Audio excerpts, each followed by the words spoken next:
With 6 days left to the election, it's incredible how little public discourse this past year has had to do with the actual issues.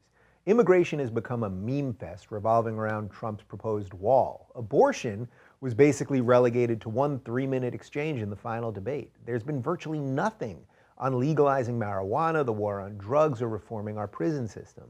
Foreign policy has been reduced to Trump saying he can't tell us what he's going to do so that he doesn't tip anyone off, versus Hillary promoting her experience, much of which was a disaster.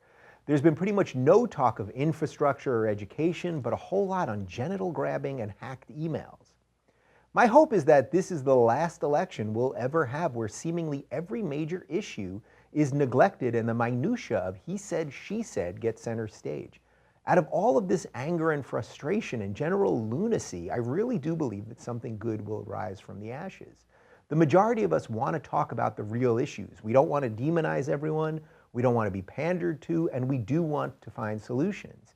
We got in this political mess this year because for so long we've allowed the system to let the lowest common denominator rise to the top.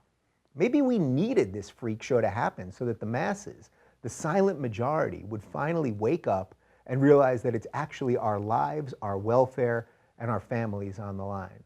Every generation has something new to fight for, and maybe for this generation, the fight will be to recreate a system by the people and for the people. That's why the next few years are going to be an incredibly important piece of history.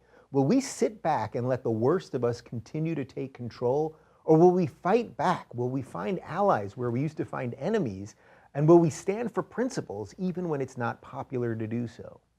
I really believe that we'll do the right thing, but the only way we'll do it is by really discussing issues and not the sideshow.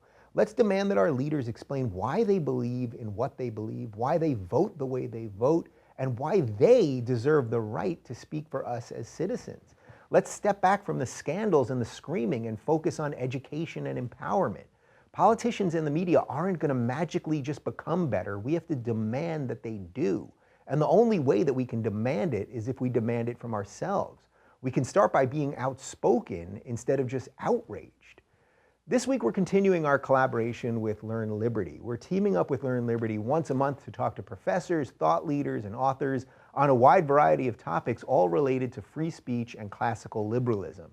Two things we could certainly use a little more of these days. Joining me this week is Dr. Steve Davies. Dr. Davies is head of education at the Institute of Economic Affairs in London. He's also a lecturer and a historian whose research includes crime and criminal justice, the history of ideas and political thought, comparative economic history, and much more. In short, this guy knows his stuff, and we're going to get into all of it, or at least as much as we can in an hour. So sit back, take a break from the sound bites and distractions, and open your minds to the issues that matter. Your brain will thank you, and your country will too.